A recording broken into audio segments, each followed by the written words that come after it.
Heavy metal has many subgenres, but one of the more fun, theatrical, and unusual is pirate metal. Several bands today fall under that category, but where the hell did it come from? It's time to have your timbers shivered and find out as we take a look at the very first pirate metal band, Running Wild.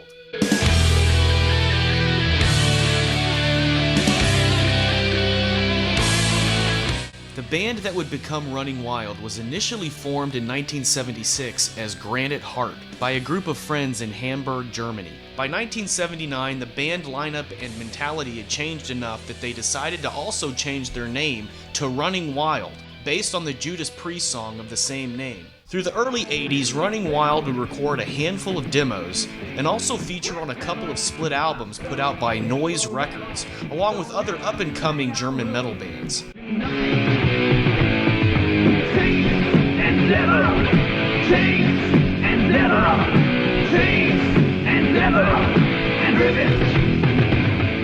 The demos were released locally as a compilation called Heavy Metal Like a Hammer Blow in 1984, limited to 300 cassette tapes. The sound quality is a bit rough, but it doesn't hide the awesome guitar work.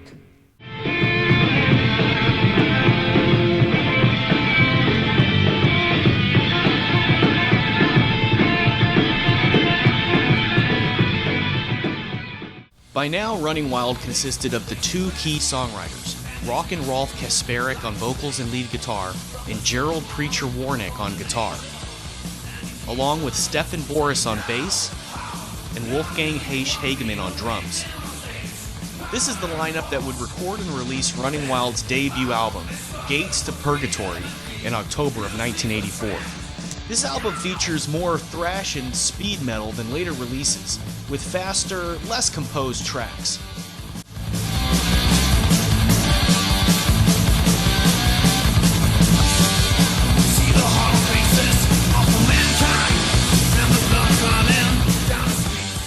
Still, the highlight of the album is the guitar work. The sections that are more composed, the musical interludes, and the fantastic solos really stand out.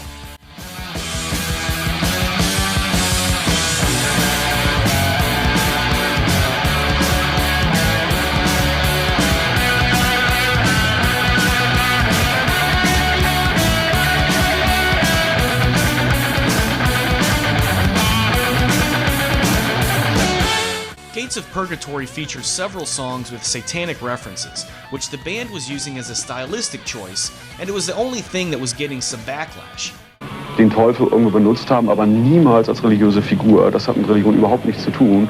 Dass wir ihn benutzt haben als politische Antifigur, als Art Rebellen, sagen wir mal, der so ein bisschen ausdrückt, ja, nimmt nicht alles so hin. Sagt halt, Moment, warum ist das so? We were getting compared to Venom and all sorts of bands. We were really only inspired by Judas Priest, Kiss, and AC/DC, and certainly had no black magic intentions at all. That's why we changed our style for the second album. Shortly before Running Wild was scheduled to begin recording its second album, Preacher would leave. Ironically, he's now a priest outside Cologne. He would be replaced by guitarist Magic Moti. Branded and Exiled came out in 1985, and the title was a direct reference to the heavy metal community. Stefan came up with the title. Back then, heavy metal fans were regarded as being outside of society. There was a stigma attached to the music and to everyone who loved it. We were all truly branded for being metalheads and then exiled out of normal society.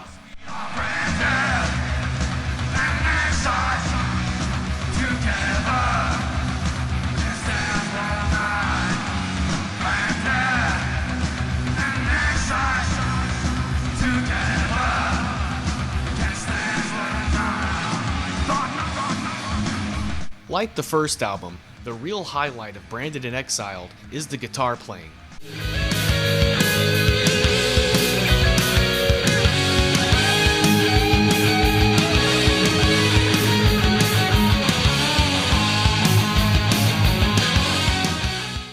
Lyrically, the satanic stuff was pulled back, with a wider variety of subjects included, from nuclear weapons and World War to general dark fantasy and Tolkien.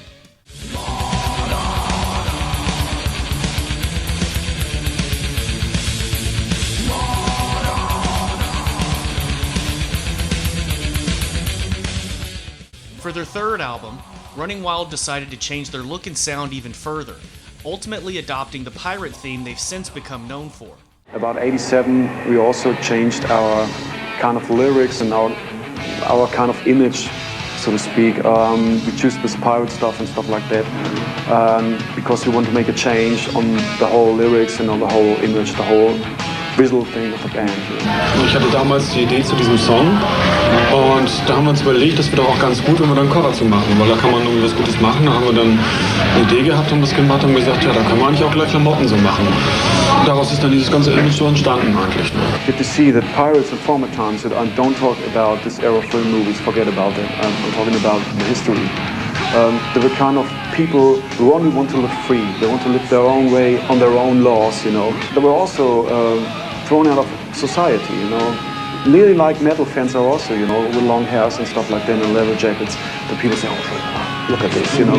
I really think there's a lot of things between pirates and metal fans, you know, because, you know, all the time metal bands use this skull and crossbones as a symbol for heavy metal and stuff like that. And, you know, there was also the symbol of freedom for the pirates. So I think it fits together with the heavy metal because, you know, heavy metal is also a music where people like to live free. They live their lives to live their own way, something like that. And I really think that's a thing that really fits to Running Wild and that fits to heavy metal. In 1987, Running Wild released Under Jolly Roger, the first pirate metal album. We aim to hoist the sails, cruising for booty on runaway trails. This was also the first Running Wild album I ever bought. How could I not? I mean, look at that album cover. I also got it partly because of the odd warning on the front. I had to find out what that was all about. There's also a painting of the band in pirate gear on the back, which is pretty cool and really solidifies the theme. Firing guns, surrender or fight, there's no return. Under Jolly Roger. This album also has my favorite Running Wild song on it, which ironically has nothing to do with pirates. We saddle over time, we press in endless wriggling streets. The shackles have to fall, and we will be battalion kings. Raise your fist, raise your fist, raise your fist high. In fact, only two tracks, Under Jolly Roger and arguably Diamonds of the Black Chest, are pirate related.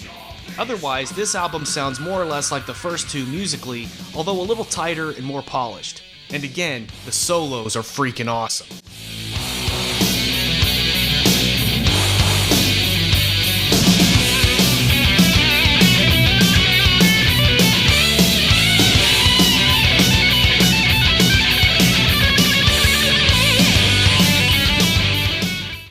After this album, there'd be another lineup change when both Stefan and Heish would leave to be replaced by Jens Becker and Stefan Schwartzman, respectively. With Under Jolly Roger, Running Wild dipped their toe into the pirate metal waters, and with their next album, Port Royal, they'd explore it even further. There's a noticeable shift to a more mature songwriting style here, and also more historical context to the pirate material. A great example is Calico Jack, the 8-minute closing track about the life and trial of John Rackham, or Calico Jack, an 18th century pirate credited with designing the Jolly Roger flag, who was later tried and hanged in Port Royal. What are your last words? My last words? Ha ha! Who do you think you are? What right have you to judge over my destiny? Take your pompous words and stick it where the sun don't shine. I swear we'll meet again. Bye! And we also finally get a Running Wild music video for the excellent track Conquistadors.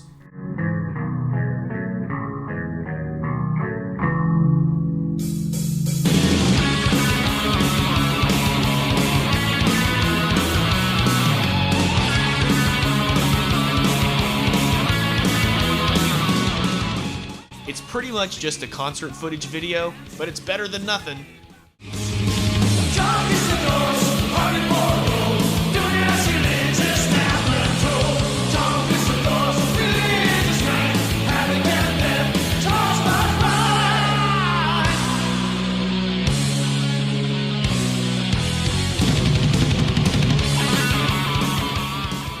By 1989, Running Wild was developing a solid fan base, along with a couple other German metal bands. A special deal between the German branch of EMI and Noise Records was reached to jointly promote 4 bands: Running Wild, Helloween, Celtic Frost, and V2. This meant Running Wild's 5th album, Death or Glory, had better production and much wider distribution compared to previous albums. With a chance to reach a bigger audience and new drummer Ian Finley on board, Running Wild would put out another classic album. Facing the wind, we riding the storm. We stay our course, whatever the time. Wandering souls in the sea of the damned. Death or glory, we are riding the storm. This album also upped the number of pirate and history-related songs, including another one of my favorites, the excellent title track.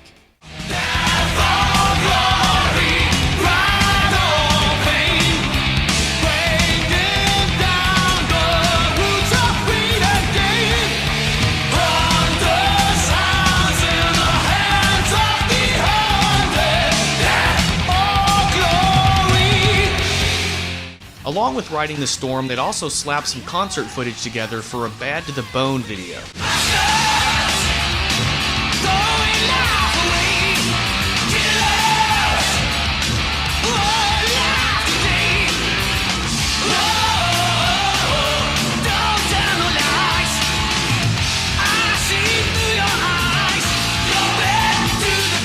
After the release of Death or Glory, Ian would be let go after apparently butting heads with Modi and be replaced by the band's drum roadie, AC. Unfortunately, Rolf would ultimately make the difficult decision to let Magic Modi go as well, to be replaced by Axel Morgan. Did you feel that you fit in very well? Yes, I know them very well before, and I hear that they are looking for a new guitar player, and so I know them all. I came from Hamburg. Although Rolf had been the primary songwriter since Preacher left, both Jens and AC were eager to contribute material for the next album. For this reason, the band decided to take a year off to work on material. The problem is that what AC and Jens brought in wasn't at all good enough. If I'm honest, I think the only reason Jens and AC wanted songs on the album was because that way they'd each make a lot more money.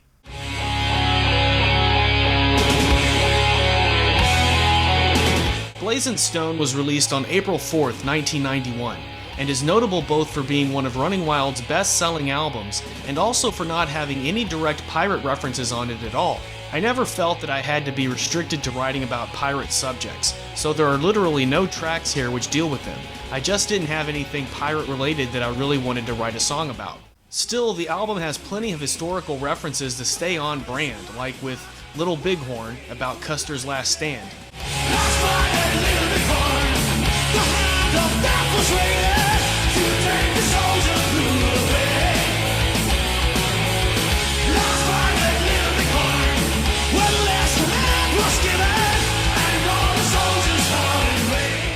And Bloody Red Rose about the War of the Roses.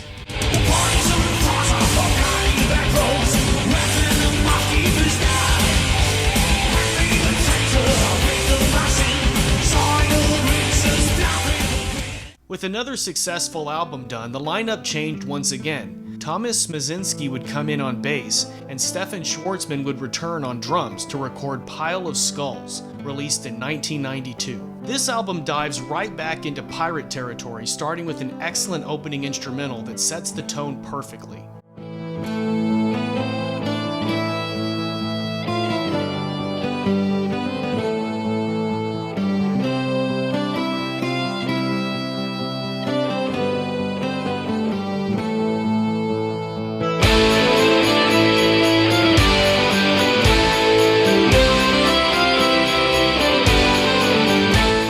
I know there are people out there who really like this album, but for me, after that opening track, it just never really gets going.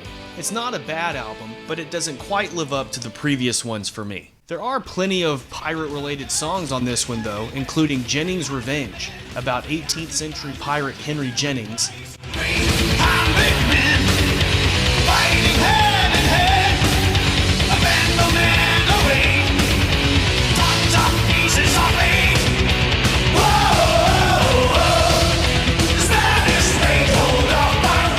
and the inevitable Treasure Island track. Treasure Island.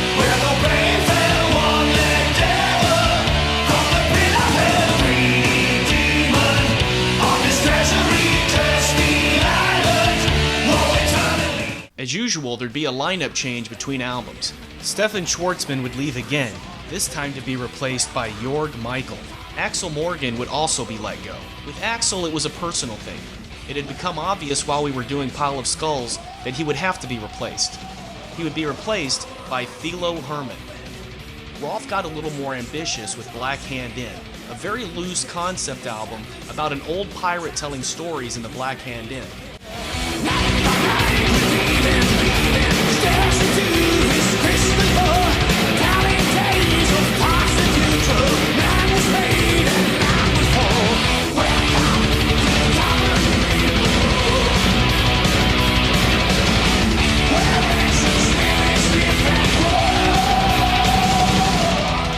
After Pile of Skulls, this album feels like Running Wild is back to form, with energetic tracks like the album's single, The Privateer.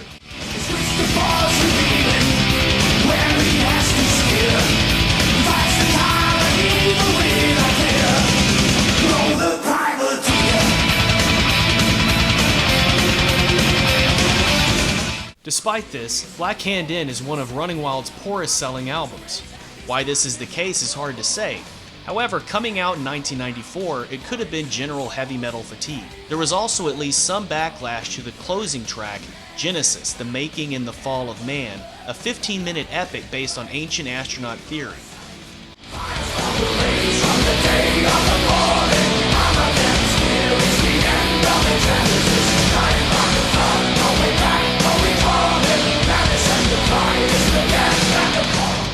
When I did interviews following the release of this album, there were some Christian journalists who were very upset with me for what I was saying in the lyrics, but all I was doing was representing someone else's opinion. I never suggested this was what I believed, or what everyone else should also follow. Despite the poor reception to Black Hand In, Rolf would triple down on the loose concept album idea with a trilogy of loose concept albums. The overall theme was good versus evil, particularly corruption in institutions like politics, religion, and the military, with some piratey stuff thrown in. Masquerade, released in 1995, deals with the general idea of evil trying to trick and manipulate mankind. The Rivalry from 1998 is generally about forces of good combating evil. Not entirely sure what's going on with that album cover though. Running Wild's mascot, Adrian, is seen here dressed as a drum major, I guess? Anyway, Victory from 2000 generally discusses good overtaking evil. Each of these albums has some great stuff on them, and if you've mostly enjoyed the previous Running Wild albums, it's a safe bet you'll enjoy these too.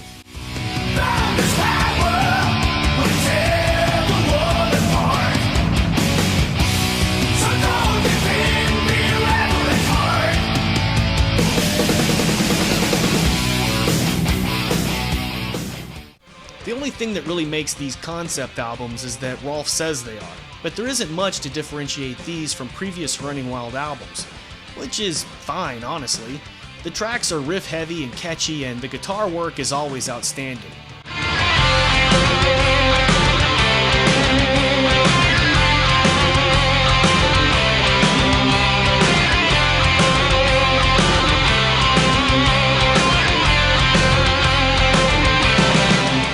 And of course, there are a few songs about pirates. The Rivalry actually has 2 songs about William Kidd.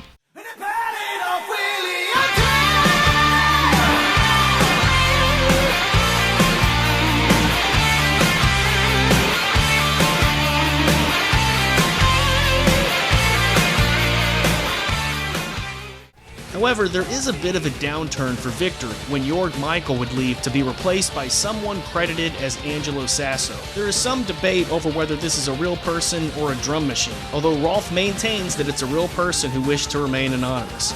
Either way, Victory is missing some of that Running Wild energy from previous albums, although it does end strong with the title track.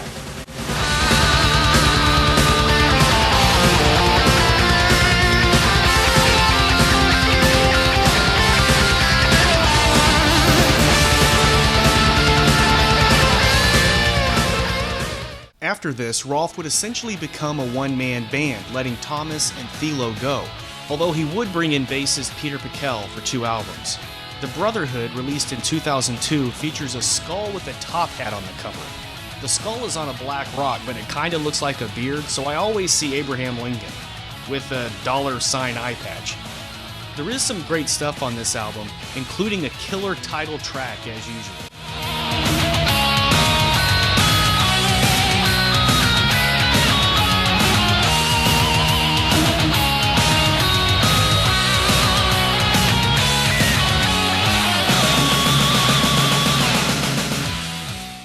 Rogues in Vogue, released February 21st, 2005, however, doesn't really hit in the same way.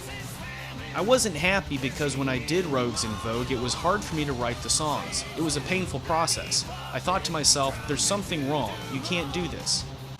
Rogues on Vogue, touching fire, sharp their load, with the tongue of the lighter. Rogues on Vogue. But Rolf would apparently get over his writer's block with a side project called Toxic Taste. Around 2006, we started a fun project, Toxic Taste. And when I was writing songs for this band, I wrote in 2 months about 80 songs. I thought, now this is songwriting. And when I look back on it now, I knew I needed to get away from Running Wild. And in 2009, Rolf would officially disband Running Wild. Until 2012, when he'd release Shadowmaker, Running Wild's 14th studio album. At this point, Running Wild is essentially just Rolf, although he would bring in an additional guitarist, Peter Jordan, who had also played with Rolf in Toxic Taste. Shadowmaker would be followed up by Resilient in 2013 and Rapid Foray in 2016.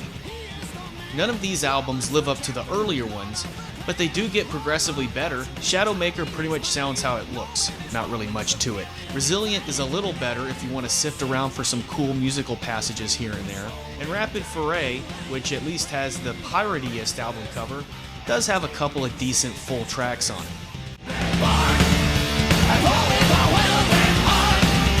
Embracing the curse, is riding the wind on the edge of the storm before the storm.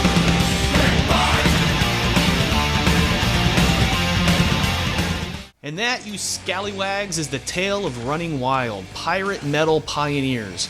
I highly recommend checking them out yourself. Your homework for this week: Under Jolly Roger, Port Royal, Death or Glory, Blazing Stone, and Black Hand Inn. Thanks for watching. We are running wild. We are